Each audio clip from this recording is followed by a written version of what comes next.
Alors, les trophées de l'avenir, ça récompense donc des entreprises innovantes.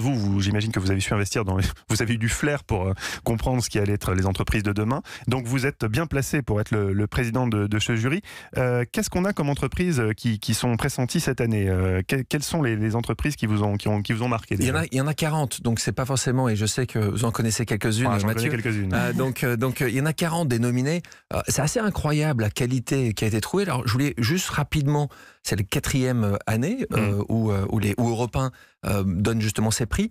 Il faut aussi voir que là-dessus, Europe 1 a été un petit peu visionnaire, parce qu'il y a 4 ans de ça, quand vous parliez des trophées de l'avenir, les gens disaient « qu'est-ce que c'est l'avenir, pourquoi ?»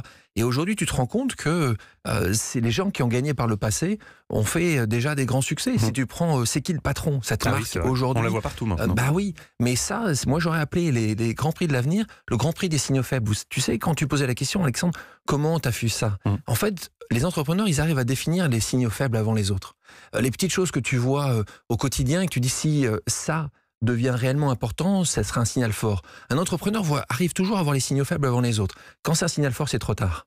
Et aujourd'hui, les 40 nominés sont des gens qui ont réussi à définir ce signal faible un petit peu quelques secondes avant les autres. Donc des gens assez incroyables qui arrivent à définir ce que doit être le monde de demain. Le monde de l'avenir, c'est un monde où le sens a une valeur qui est totalement différente. Il y a 10 ou 20 ans, on le sait tous ici dans le studio, le sens n'existait pas, assez peu. C'était faire plus. Et aujourd'hui, le monde a évolué.